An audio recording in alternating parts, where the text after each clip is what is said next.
The last thing my brother said to me before everything changed was that I worried too much. He said it the way he always said things that were true. Lightly, without cruelty, the way you say something to a person you've known their whole life and have earned the right to be honest with. We were sitting in his kitchen on a Sunday afternoon, in early April, the kind of afternoon that feels like a reward for having survived winter. The windows open, the smell of something cooking, his two kids making intermittent noise in the other room, in the way of children who are not in distress but simply exist loudly. He said, "You always see the worst version of things before you let yourself see what's actually there." And I said something dismissive, the way I do when someone is right about me, and we moved on to other things. And when 3 weeks later the world reorganized itself in a direction that I had, in fact, seen coming before most people were willing to look. I have thought about that afternoon many times since. Not because it was the last time I saw him. It wasn't, though it was close to it. I think about it because of the specific texture of it. His kitchen, which I didn't know well because we had spent most of our adult lives in different cities, and had only recently been in the same place at the same time for more than a few days. The smell of the food, the sound of his kids, the afternoon light through the open window, at an angle that suggested the season was changing in the good direction for once. I think about it because I did not know, sitting there, that I was storing it. Modded that the part of my mind that archives things worth keeping was already treating that kitchen and that afternoon as something to be preserved, filed under the category of things that will matter later. I've always been a person who archives against potential loss without quite acknowledging that's what I'm doing. My brother called it worrying. I've come to think it's something slightly different, a form of love that expresses itself as attention, as the compulsive noticing of things before they change. What I didn't store was the last thing he said to me in person, a week and a half later, when the city was beginning to show its fractures and we were both starting to understand that the situation was not going to resolve the way we'd been told it would. I don't remember what he said, because I wasn't paying attention the way I should have been, because I was already thinking about what needed to happen next, and I have had to live inside that failure of attention ever since. That is where this story begins. Not in the metro station, in what I didn't pay attention to, and what I've been trying to understand ever since about the distance between the right instinct and the right moment. My name is Kara Osei. I am 31 years old, and I have spent my adult life being, by most external measures, moderately unremarkable. I have a degree in urban planning that I used for 4 years before I stopped using it, transitioning into a freelance research and writing role that paid enough and asked very little of my physical presence, which suited my temperament. I am not an engineer. I'm not a trained survivalist. I have no professional expertise that maps neatly onto a crisis situation, no specialized knowledge of systems or structures or the behavior of failing infrastructure. What I have is the habit of careful observation, a high tolerance for uncertainty, a reading habit that has given me a broad and frequently impractical education, and a brother named Kwame who is 3 years older than me and who I love, with the specific intensity of a sibling relationship that was forged in a childhood that required the two of us to be, for periods, each other's primary company. Kwame is why I was in this city. He had moved here 2 years before I did for a position at an architecture firm, and when my freelance work made location optional, and I had made the decision that I now find difficult to examine too directly, I had followed him here, not as a planned relocation, but as the outcome of a series of small decisions, each individually reasonable, that had the cumulative effect of putting me 3 miles from his apartment at the moment when the world began its rapid reorganization. Our parents were in Atlanta, alive and well as far as I knew for the duration of what I'm about to describe. I want to say that clearly because the uncertainty of not knowing is different from the knowledge of loss, and I had the former while I was in the city, and I want to be honest about what that was like. I did not know for much of the period I'm describing whether they were safe. I had phone contact with them for the first few days, which became intermittent, which became no contact, so which was the condition I lived inside for a long time afterward. Not knowing is its own kind of weight, and I carried it the way you carry something very heavy when you have no choice. By not thinking about the weight directly, by focusing on the next step, by measuring the distance you've covered rather than the distance that remains. I am telling you all of this because the story I want to tell is not the story of someone who knew what to do. It is the story of someone who did not know what to do and found in the company of people who knew different things than she did a way to be useful despite that. The city, in the week before it stopped being what it had been, had the quality of a held breath. I notice things like this.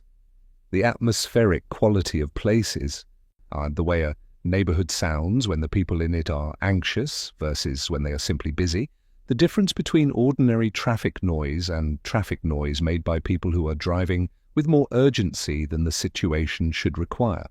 I had been noticing for 4 or 5 days before anything was officially acknowledged that the city's texture had changed in ways that were individually explainable and collectively alarming. The grocery stores were showing gaps, not dramatic ones, not the stripped bare shelves of a visible emergency, but the specific pattern of shortage that indicates people are quietly buying more of certain things than usual, the things that store and sustain rather than the things that are eaten fresh. Rice and dried legumes and canned goods, the sections where I noticed the gaps, while the fresh produce and the bakery sections remained fully stocked. That pattern, which I recognized from having read about it in the context of various historical disruptions, meant that the city's population was operating on information it wasn't sharing publicly. That people knew something or suspected something and were making quiet individual preparations that hadn't yet aggregated into visible collective panic. The other thing I noticed was the quality of light in the streets at night. I am an insomniac, have been since my early 20s, and I often walked late in the hours between midnight and 3 when the city's social performance has been suspended, and what's left is its structural reality. The streetlights were the same, the buildings were the same, but the few people I encountered on those late walks had a quality of alertness that was different from ordinary late-night alertness, which is the alertness of people who have made a choice to be outside at an unusual hour. This was the alertness of people who had not entirely chosen it, who were outside because something inside their apartment or inside their situation had made inside feel less manageable than outside, and who walked with the specific attention of people listening for something they couldn't name. I called Kwame on a Thursday evening and told him what I'd observed.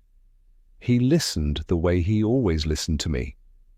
Seriously, without dismissal, giving my observations the weight they asked for, and he said, "I've been thinking the same thing." He said he'd been watching the news from the eastern districts with the specific attention of someone who has learned to read architectural and urban planning signals. The way emergency services concentrate, the way certain kinds of institutional movement begin before official communications acknowledge a reason for them. He said, "I think we have a few days." I said, "Days before what?" He said he didn't know exactly, but he said he'd been thinking about a place. He said he wanted me to come to his apartment the next morning and that he had something he wanted to show me and that I should bring whatever I could carry. I asked him what he meant by whatever I could carry. He said, "Everything that matters." I packed that night.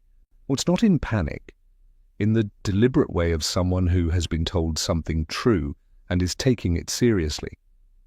I made decisions about what mattered with a clarity that I found afterward somewhat surprising, as though the permission to take the situation seriously had also granted permission to know my own priorities. Some clothes, my notebooks, my laptop. the photograph of my parents that I kept on the desk, the small carved wooden bird that had been my grandmother's, which has moved with me to every place I've lived since I was 19, whose function is purely to confirm that I am somewhere I've chosen to be. I was at Kwame's apartment by 8 the following morning. He was already awake, already dressed, already in the mode I recognized from childhood as his operational mode. Not anxious, but focused, the way he got when a problem was real and required his full attention. On his kitchen table, spread open, was a set of drawings. I looked at them for a moment. I said, "What am I looking at?" He said, "Meridian Cross." Meridian Cross was a metro station, not an operating one. It had been closed to the public for 6 years, taken out of service during a network restructuring that had rerouted 2 of the lines that had previously intersected there. It was not demolished, not repurposed, simply closed and maintained in a minimal state by the Transit Authority, its infrastructure still technically functional, and its structure in good condition, because it had been built in the 1970s with the heavy poured concrete over-engineering that era of public works construction favoured. Kwame had worked on a Transit Authority contract 2 years before, a structural assessment of several decommissioned stations as part of an ongoing feasibility study for potential adaptive reuse. He had spent 3 weeks in Meridian Cross, moving through every accessible part of it with a structural engineer and a facilities team documenting its condition. He knew it the way he knew buildings he'd worked on professionally, specifically in the granular detail that comes from having been physically inside a structure's less visible systems. He showed me the drawings. He explained patiently and with the quality of someone who has already thought through the most obvious questions and has answers prepared, what Meridian Cross offered as a position. It was underground, which meant the above-ground situation was structurally irrelevant to it. Its main access points, the 4 street-level entrances at the corners of the intersection above it, were heavy steel doors behind security grates, all of which were locked from the inside with the Transit Authority's standard infrastructure hardware, which Kwame had access to through the copy of the maintenance key that had been in his possession since the contract ended, and that he had never, he said, with the directness of someone not seeking absolution for a minor institutional infraction, returned. It had water. The station's maintenance systems included a utility connection to the municipal supply that had not been decommissioned along with the public service, because decommissioning it had been on a facilities list that had been deferred for 2 years and counting. It had electrical supply through the same maintenance circuit. It had the ventilation system that all deep-level metro stations require. Not comfortable ventilation, not designed for long-term habitation, but functional air movement through the station's tunnels and platforms that prevented the oxygen depletion that would otherwise make the space uninhabitable. And it had space. The platform level, 2 parallel island platforms above 2 active tunnel sections that were still used by a different line passing through without stopping, was large, clean by the standards of decommissioned infrastructure, and capable of housing a meaningful number of people without the crowding that destroys group function in confined situations. And I looked at the drawings for a long time. I said, "How do you get in?" He told me about the maintenance access, a separate entrance on the north side of the intersection, not at street level, but through a service door in the base of a utility building that sat on the northeast corner, accessible through a service corridor that ran parallel to the main passenger tunnel. This entrance was the one Kwame had used during the assessment work, and it was the one he proposed to use now, because it was less visible than the main street-level grates, and because the lock on the service door was one he understood. I said, "How many people?" He said he'd been thinking about that. He had 2 colleagues from the architecture firm, people he trusted, people with useful skills. He had a neighbor in his building, a retired paramedic named Augustine, and who had been in the same building for 15 years and whose judgment and composure Kwame had assessed over that time with the quiet, ongoing evaluation that shared living proximity makes possible. He had me. He did not say this in the way of someone presenting a complete and finalized list. He said it in the way of someone presenting a starting point, with room for the additions that circumstances would determine. I said, "When?" He said, "Tonight, before it gets harder to move." I sat with the drawings for another minute, looking at the cross-section of the platform level, the service corridor, the ventilation shafts marked in their routing through the surrounding geology. I was not an engineer. I could not evaluate the structural assessments or interpret the mechanical drawings, but I was reading the space the way I read everything, as a system with a history, a logic, a set of characteristics that I could understand if I paid sufficient attention. I said, "Okay." I want to tell you about the journey to Meridian Cross because it was the last time I moved through the city's surface as a person who belonged to it, and the quality of that movement has stayed with me in ways I didn't expect. We left Kwame's apartment at 10:15 that night.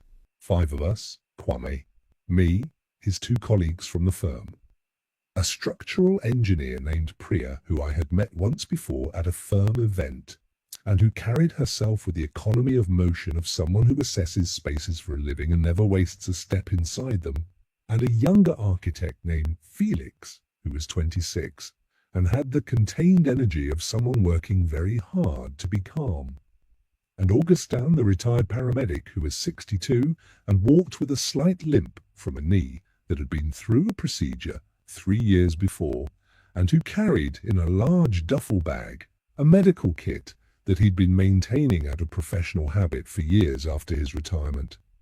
We moved in 2 groups, slightly staggered, because a group of 5 moving together at night through a city that was already producing the specific kind of ambient tension I'd been tracking all week would have attracted the kind of attention that none of us wanted. I want to tell you about the journey to Meridian Cross because it was the last time I moved through the city's surface as a person who belonged to it, and the quality of that movement has stayed with me in ways I didn't expect. We left Kwame's apartment at 10:15 that night. Kwame and I went first, walking at the pace of people who had somewhere to be and were going there without urgency, the pace of ordinary urban pedestrian movement, the pace that is invisible. Priya, Felix and Augustin followed 3 blocks back. 5 of us, Kwame, me, his 2 colleagues from the firm, a structural engineer named Priya who I had met once before at a firm event, and who carried herself with the economy of motion of someone who assesses spaces for a living and never wastes a step inside them, and a younger architect named Felix, who was 26, and had the contained energy of someone working very hard to be calm, and Augustin, the retired paramedic, who was 62 and walked with a slight limp from a knee that had been through a procedure 3 years before, and who carried in a large duffel bag. I want to tell you about the journey to Meridian Cross because it was the last time I moved through the city's surface as a person who belonged to it, and the quality of that movement has stayed with me in ways I didn't expect. We left Kwame's apartment at 10:15 that night. The city at 10:15 on that Friday night was in the condition I had been observing and thinking about all week, but intensified. The way a weather system intensifies as you move into it rather than watching it from a distance. The streets were not empty, but they were differently populated than they should have been at that hour. A medical kit that he'd been maintaining out of professional habit for years after his retirement.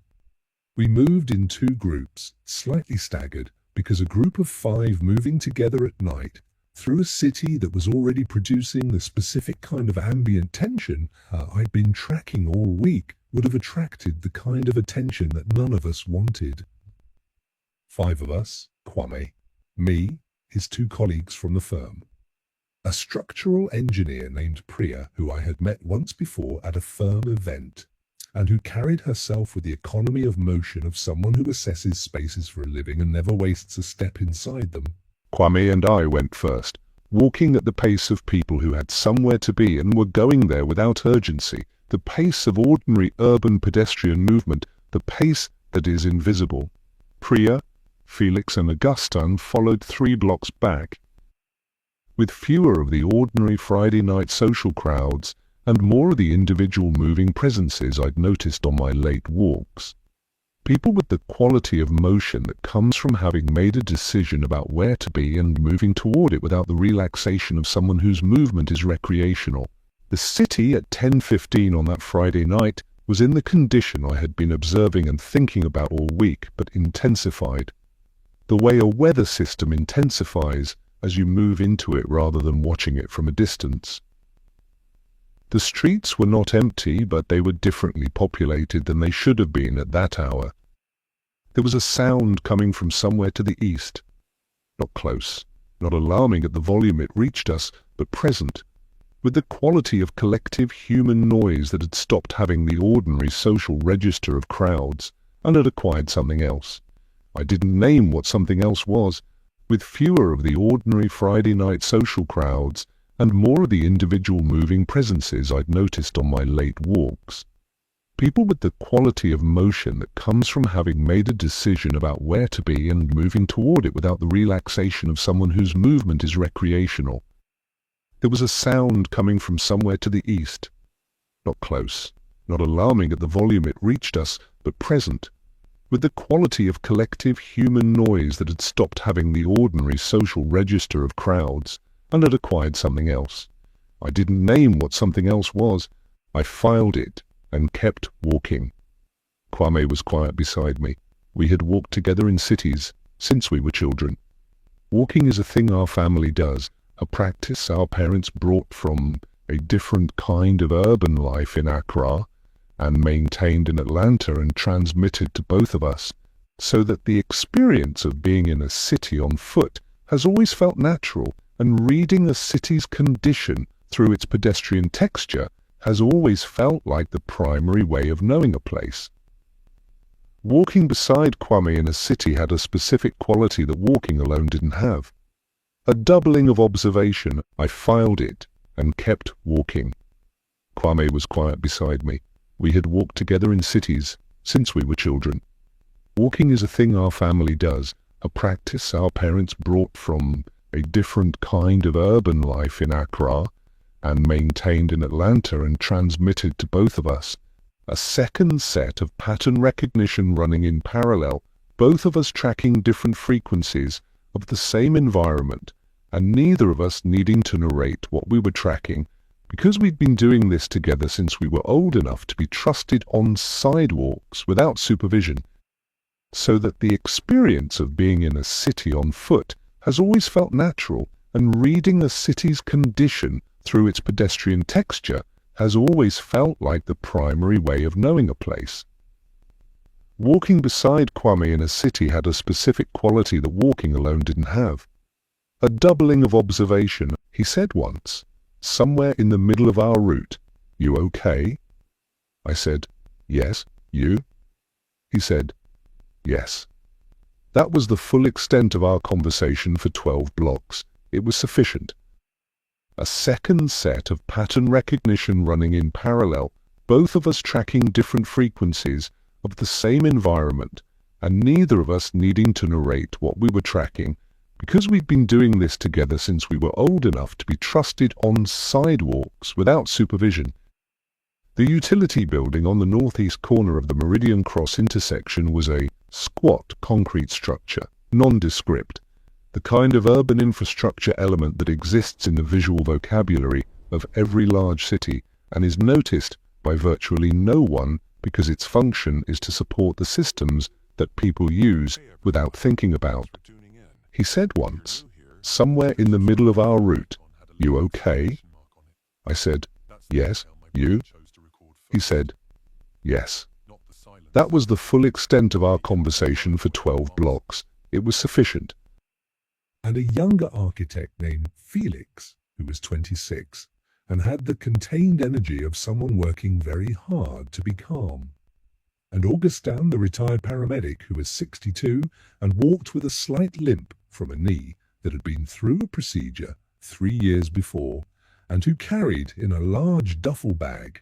The service door was on the north face, set back slightly from the sidewalk level, down 3 concrete steps that I wouldn't have noticed without Kwame guiding me to them. He unlocked it with a key on his keyring. One key among several distinguishable to him by a small mark he'd made on it with a nail file, a medical kit that he'd been maintaining out of professional habit for years after his retirement.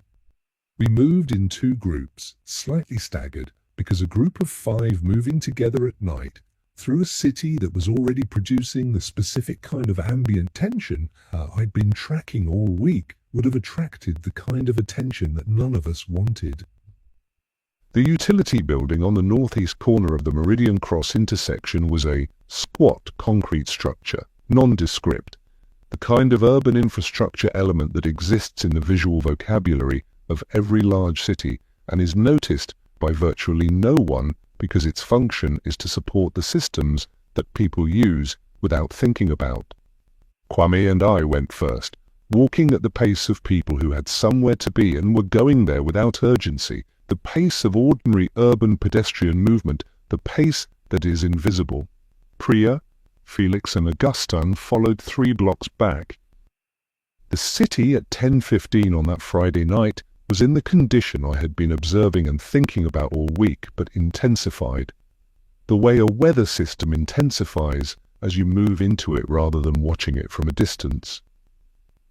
The streets were not empty, but they were differently populated than they should have been at that hour, invisible to anyone else.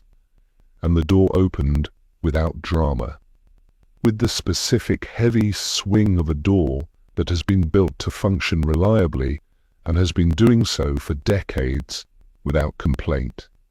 We went in, we waited for Priya, Felix and Augustin at the bottom of the service corridor, with fewer of the ordinary Friday night social crowds and more of the individual moving presences I'd noticed on my late walks. People with the quality of motion that comes from having made a decision about where to be and moving toward it without the relaxation of someone whose movement is recreational. There was a sound coming from somewhere to the east. Not close, not alarming at the volume it reached us, but present, with the quality of collective human noise that had stopped having the ordinary social register of crowds and had acquired something else. I didn't name what something else was. I filed it and kept walking. Kwame was quiet beside me. We had walked together in cities since we were children.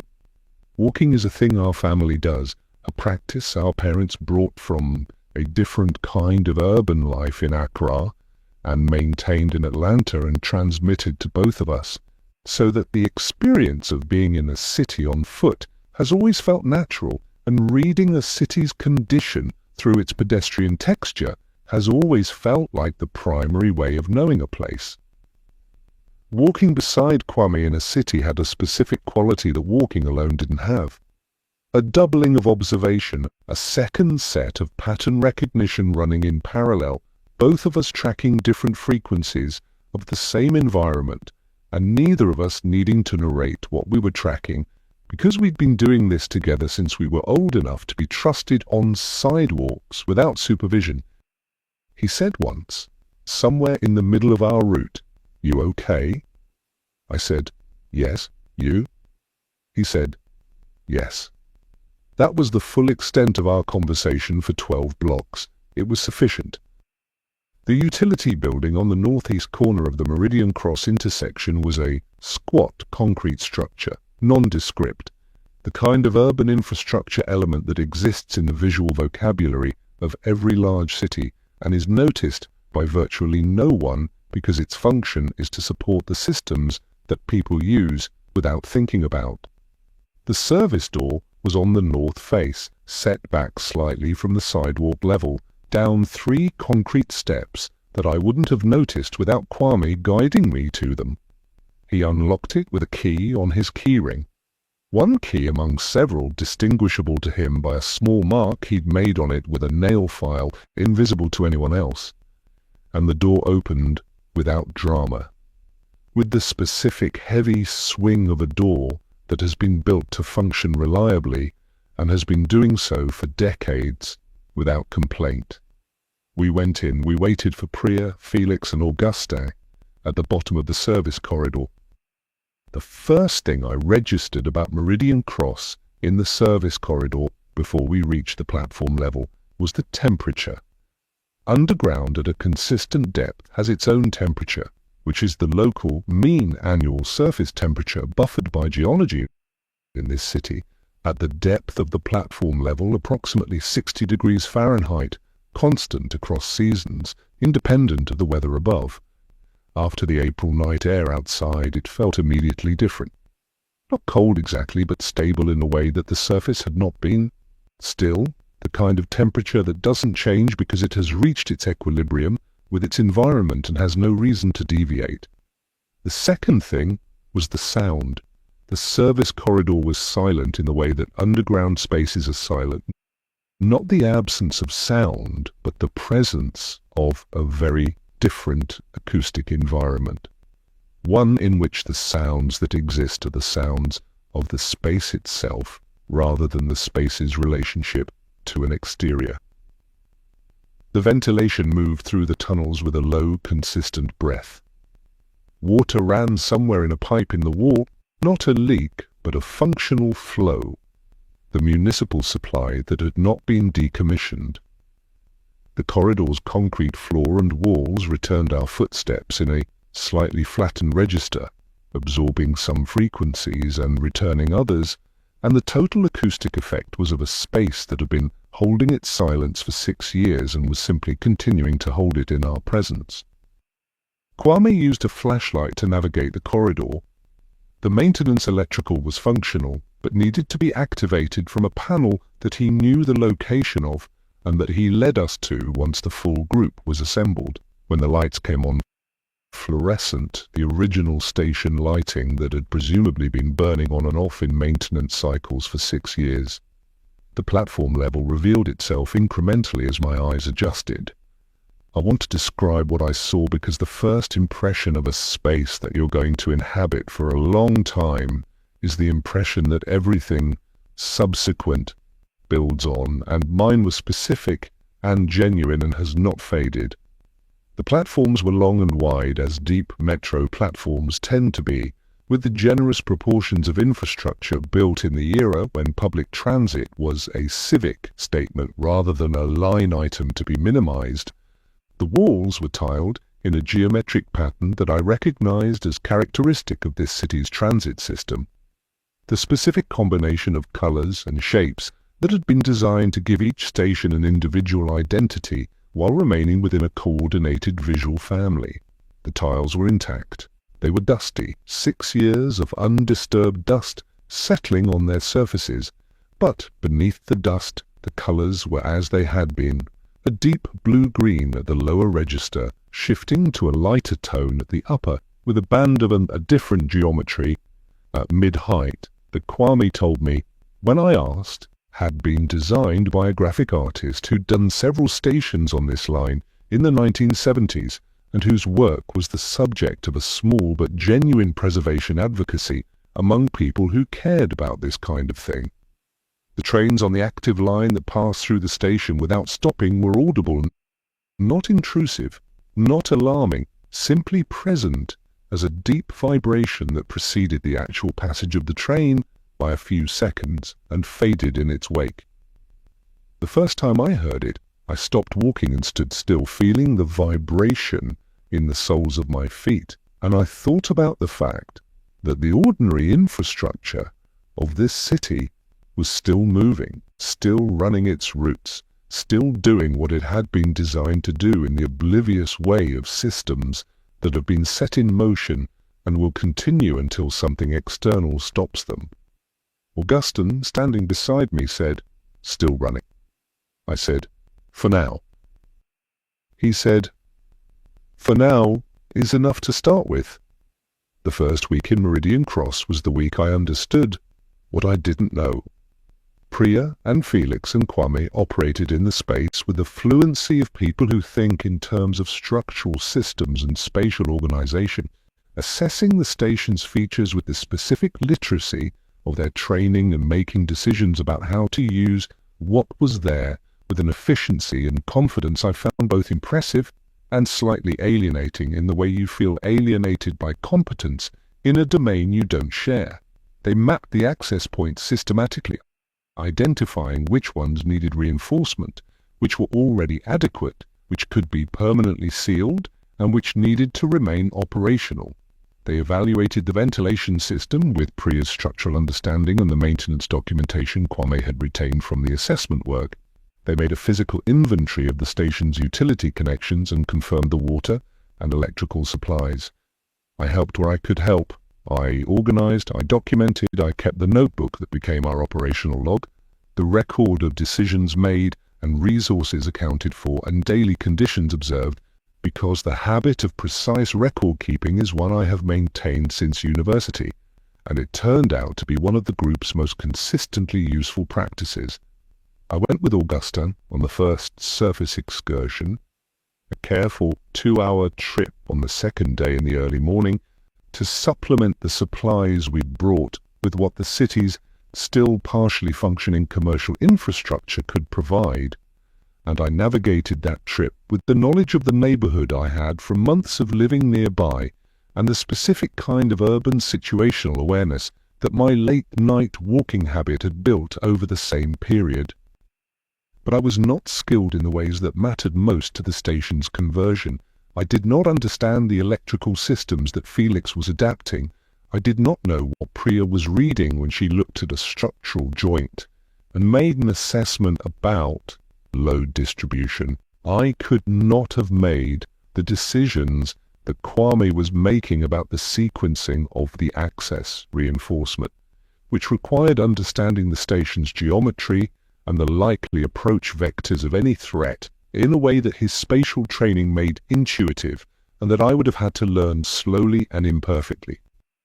I had spent my adult life being capable in the domains I occupied. The particular experience of being in a situation where the most important domains were ones I didn't occupy was not comfortable, and I want to be honest about that rather than elide it with a narrative of graceful adaptation.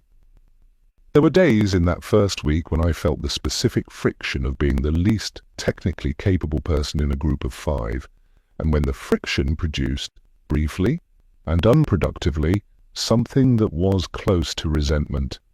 Not of the others who were generous and collaborative and unfailingly included me in decisions, but of the situation itself, which had organized its demands around skills I didn't have. Kwame noticed. He noticed because he has always noticed things about me with an accuracy that occasionally makes me wonder if he reads the same way I do, only with me as his primary text. He said on the 4th evening, when we were eating together at the edge of the platform in the low-maintenance light, said it quietly and without preamble, "You're the reason this group is functioning as a group." I said, "That's not a technical skill." He said, "No, it's a more important one." I didn't argue with him, not because I agreed, but because I recognized the thing he was doing. The same thing he'd always done when I was diminishing my own contribution to something, which was to name the contribution clearly and without elaboration and let it stand. I thought about it afterward, though. I thought about the notebook which had become the group's shared memory and decision record, and which everyone consulted and which no one else had been maintaining. I thought about the surface excursions, which I'd navigated 3 times by that point, and which Augustin and I had developed into an efficient practice built on my knowledge of the neighborhood's geography and his assessment of medical and nutritional priorities. I thought about the conversations I'd been having with each member of the group, the individual check-ins that I'd been doing without formally deciding to do them, the way I'd been tracking each person's state and flagging when someone needed rest or needed to talk or needed to be given a different kind of task. None of this was technical. All of it was real. But I want to be accurate. The recognition didn't resolve the discomfort. It named it and gave it a different frame, but the fundamental experience of being dependent on knowledge I didn't have, in a situation where that knowledge was actively keeping me alive, was one I had to find a way to inhabit rather than escape. I found that way slowly by paying attention to what the station itself was teaching me. Underground spaces have their own education to offer, if you stay in them long enough to receive it. The first lesson was about time. Without natural light, without the day's arc, from pale morning to amber afternoon to blue evening, time loses the texture that the sun gives it and becomes something you have to construct rather than simply experience. We maintained time through the clock on Felix's laptop and the routines we'd established: meal times, rest periods, the daily log entry I made each evening. But the experience of time in the station was genuinely different from the experience of time on the surface, and the difference was instructive rather than merely disorienting. Time in the station was more present in some ways. Each hour was its own thing, not blurred into the continuous flow that natural light makes possible. You felt the passage of time more granularly, more deliberately, because the markers of it were things you had made rather than things the world provided. The second lesson was about sound. The station's acoustic environment was completely different from any surface environment I'd lived in, and learning to read it took time and attention. The ventilation system had a frequency spectrum. I came to know the way you come to know a neighbor's schedule. When it changed register slightly, what that change indicated about the external conditions at the intake points. The active train line passing through had a rhythm that became a kind of clock, the vibration arriving at the station at roughly 11-minute intervals through the day and longer intervals through the night, telling us something about the transit system's operational status without requiring us to go above ground to check. The third lesson was about what you could and couldn't hear from below. On the sixth day, the train vibration stopped. We all noticed at the same moment, not because the silence was alarming in itself, but because the rhythm had become so present that its absence was as noticeable as a sound. Felix, who had been working on the electrical system at the south end of the platform, stopped what he was doing and looked up. Priya, on the upper level, appeared at the mezzanine railing. Kwame was beside me at the platform edge, where we'd been going over the supply inventory, and he put down the notebook and stood. We waited for the next interval. 11 minutes, 12, 15. Nothing. Kwame said very quietly, "That's the grid." He didn't mean the train specifically.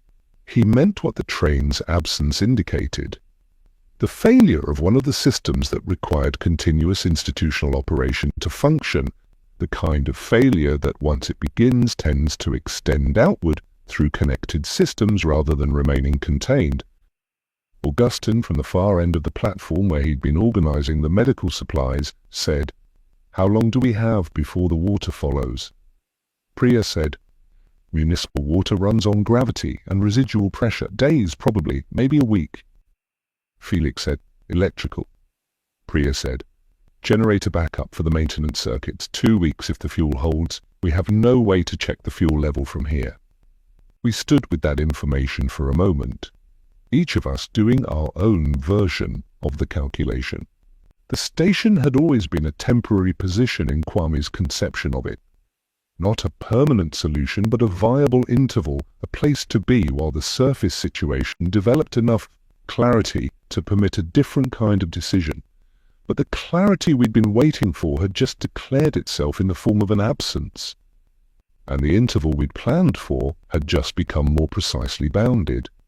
I said, "Then we need to decide what we're deciding toward. This is the part I need to tell you carefully, because it is where the story becomes about something that can't be resolved through planning or preparation or the application of anyone's technical expertise." Kwame and I had not spoken in the 9 days since we entered the station about what came after. We had spoken, repeatedly and productively, about what was happening now. The station's systems, the surface situation as we could infer it, the group's resources and dynamics and decision sequence, But the question of after, the question of where and how and what this period was preparation for, had been present in the space between us without being opened, the way certain subjects remain closed in a sibling relationship, not because they are forbidden, but because both people are waiting for the right time, and both people know the right time hasn't come yet. It came on the 8th night, after the others had moved to their sleeping spaces. We had established sleeping areas at the north end of the platform, separated by sections of the acoustic baffling material we'd found in a storage room which provided privacy without walls. Kwame and I stayed at the south end, in what had become our habitual evening place, sitting on the edge of the platform with our legs hanging over the inactive track below. He said, "I need to tell you something." I said, "Okay." He said, "Priya has family in the western suburbs. Her parents. She's been tracking the situation on the radio, and she thinks they're viable. She thinks the suburbs west of here were less affected in the first wave. She wants to try to reach them." I said, "When?"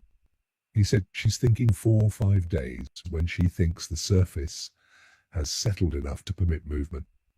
I sat with this for a moment. I said, "Felix?"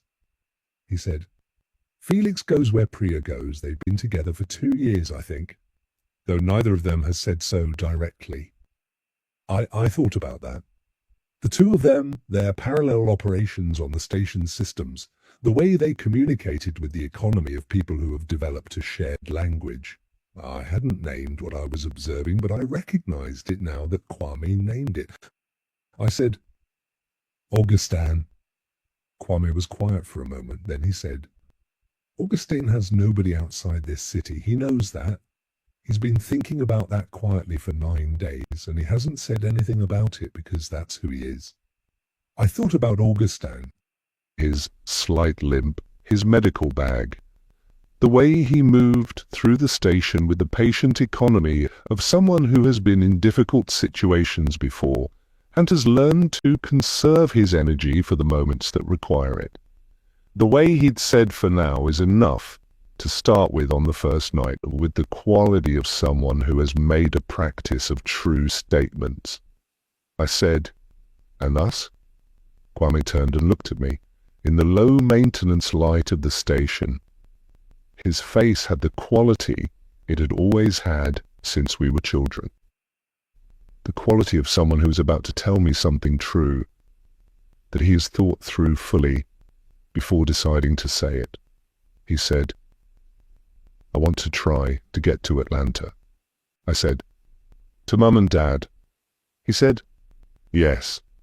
I said, "You've been thinking about this since before we came in here?" He said, "Since before I called you." I sat with that for a long time. The ventilation moved through the tunnels. The station held its constant 60 degrees around us.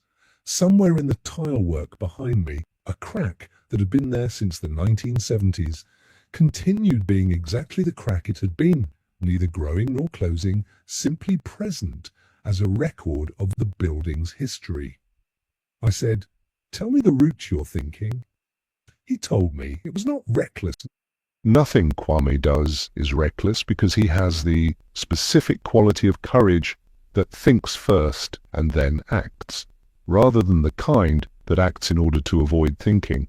The route was considered, built from the knowledge of the regional geography that he'd accumulated during 2 years of living here, taking advantage of the specific kind of movement that the situation's character made more viable than the main arteries. It would take time. It would require resources we would need to acquire. It would require surface movement of a kind and duration that the last 9 days had been in some sense preparing us for without explicitly naming that as the purpose. I said, "When were you going to tell me?" He said, "When I was sure you'd made your own decision rather than agreeing with mine." I looked at him. He was watching me with the quality of attention that I've received from him my whole life and that I have always understood as his form of love. The steady, non-intrusive, unflinching attention of someone who sees you clearly and trusts what they see. I said, "That's a very annoying thing you just said." He said, "I know." I said, "I had already decided." He said, "I know that too." The conversation I need to tell you about happened 2 days later. Not between Kwame and me, but between me and Augustine.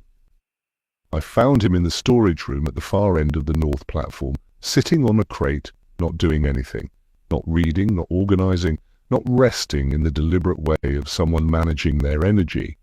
Simply sitting with the quality of a person who has temporarily set down the effort of continuing and is in the interval between setting it down and picking it up again. I sat on the crate beside his. I didn't say anything immediately. I've learned over time that the conversations worth having often require a period of sitting before they become available, and the filling that period with words is usually a way of preventing the right conversation rather than approaching it. After a while, Augustine said, "You know what I miss most?" I said, "What?" He said, "Coffee from the place on the corner of 9th and Meridian, the one run by the two brothers. There was a particular quality to their espresso that I've never been able to identify. Something in the grind, maybe, or the way they steamed the milk. I went there every morning for 11 years. I said, "That's a very specific thing to miss." He said, "The specific things are the real things." I thought about my brother's kitchen, the smell of food, the afternoon light, the sound of his kids. I said, "I'm sorry, about what you're carrying." He was quiet for a moment. Then he said, "I know you're leaving." I said, "Yes." He said, "You're not asking me to come?" I said, "No, I'm not asking you."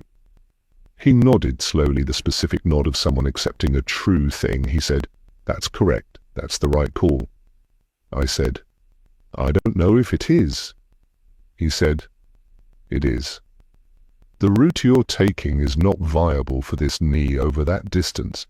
I would slow you down in ways that would matter, and you would feel responsible for that, and that would change your decisions.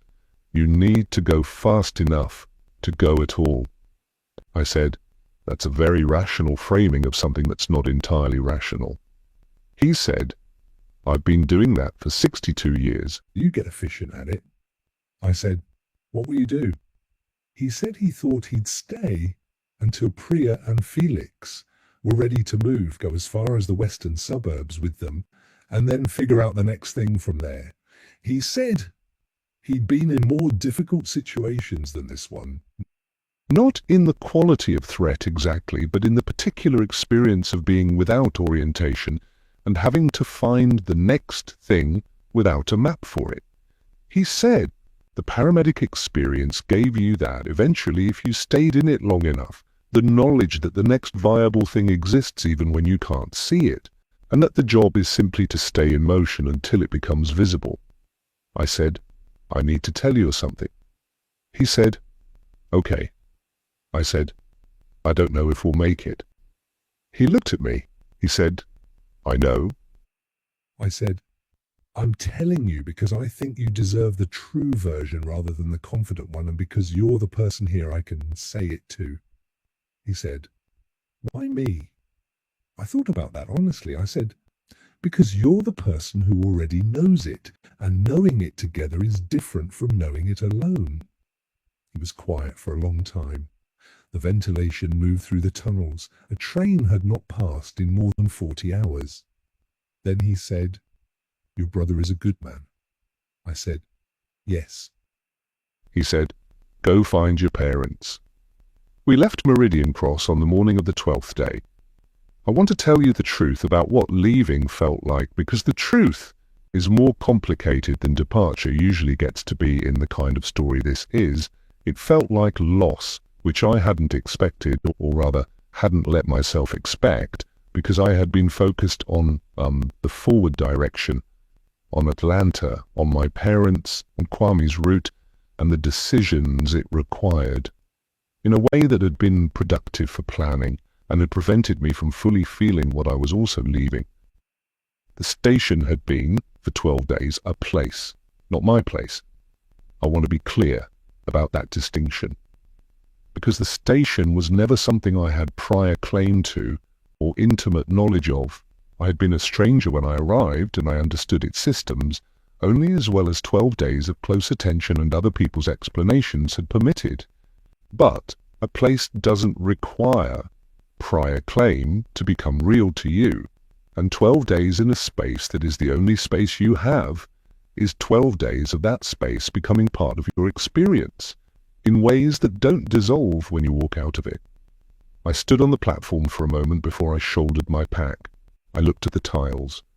The deep blue-green shifting to the lighter tone, the mid-height band of the different geometry, the work of a graphic artist from the 1970s who had made something beautiful for people who were in transit, who were always by definition passing through, who were never intended to stay.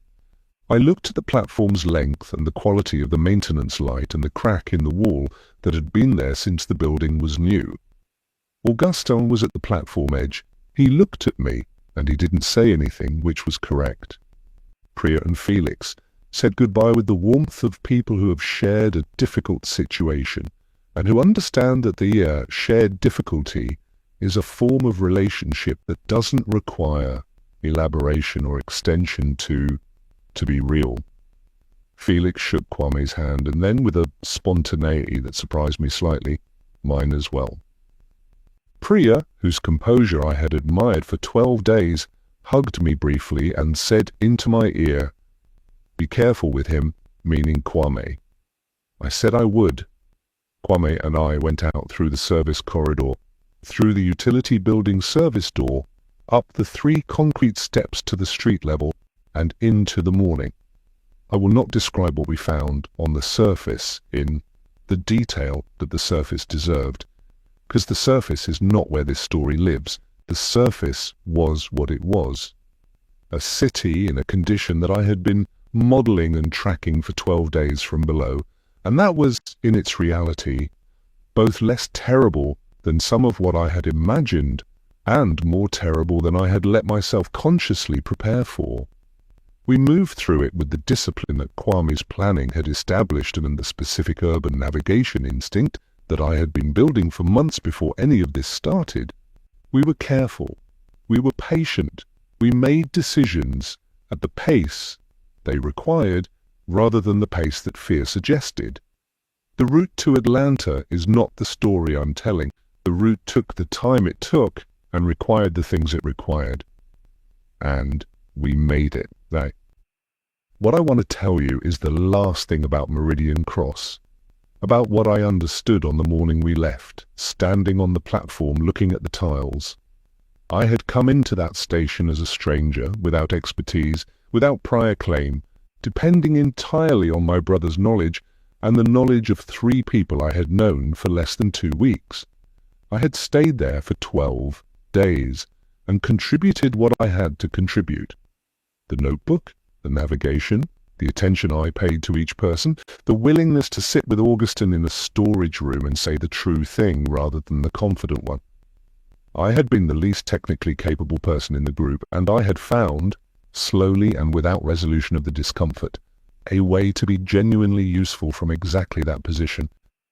What the station taught me, what the underground teaches you if you stay in it long enough to receive the lesson, is that a place doesn't require you to master it in order to belong to it. Belonging is not mastery. Belonging is attention. It is the willingness to be inside a place fully, to receive what it offers and to give what you have, and to understand that the transaction is complete on those terms without requiring equivalence or expertise or prior claim. I had belonged to Meridian Cross. I was leaving it. Those 2 things were both true simultaneously, and neither of them cancelled the other. My parents were in Atlanta. They were alive. That is the fact I want to state plainly, without building to it or surrounding it with qualifying language, because it is the fact that this entire story was oriented toward, and it deserves to be said simply. They were alive, and we found them. And the reunion that happened in the doorway of the house where Kwame and I had grown up was the kind of event that doesn't translate into description without losing what it actually was, so I won't try to describe it. I'll say only that my mother held my face in her hands the way she did when we were children. and looked at me with the specific quality of attention that I recognized as the origin of my own habit of noticing. The attention she had been paying to me my entire life, the archive she'd been building against potential loss, the love that expressed itself as looking. I understood, standing in that doorway, what my brother had meant years before when he said I worried too much. He had not been wrong, but he had also not been entirely right, because what he called worrying and what I experienced as worrying was also the practice of paying attention. The practice of treating the present as something worth storing, the people in it as something worth seeing clearly, the ordinary moments as something worth archiving against the possibility that they become extraordinary by virtue of becoming scarce. I had been doing that my whole life. In the doorway of my parents' house, holding my mother's hands, I was glad I had. Augustin made it to the western suburbs. He found the coffee shop on the corner of 9th and Meridian open 2 weeks after we left, run by the same two brothers who had apparently made the same calculation about their location that we had made about the station. He went there every morning for as long as it was open. He told me this in a message months later, when communication channels had recovered enough to carry personal correspondence alongside official information. He said the espresso was exactly as he remembered. He said he still couldn't identify what the brothers did differently, but that he had stopped trying to identify it and had started simply drinking it. I wrote back. I told him about my parents, about Atlanta, about the specific quality of returning to a place you grew up in when you have just survived something that made that return feel genuinely uncertain. I told him about the morning we left the station, standing on the platform looking at the tiles. He wrote back one sentence. The specific things are the real things. I have thought about that sentence many times since, about the tiles and the temperature, and the ventilation moving through the tunnels, about the notebook still in my bag, every entry in my handwriting, the record of 12 days in an underground station in a city that was reorganizing itself into something none of us could fully predict, about my brother's kitchen in April, the smell of food, the afternoon light, the sound of his children in the other room, about what I didn't pay attention to once and what I paid attention to afterward, and the distance between those two moments that I have been trying to understand ever since.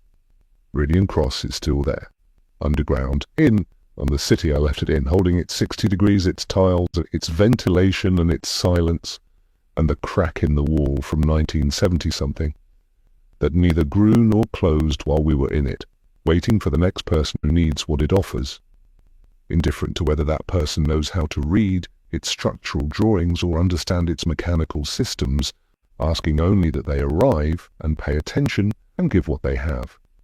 That is enough. The station taught me that. It is, in fact, exactly enough.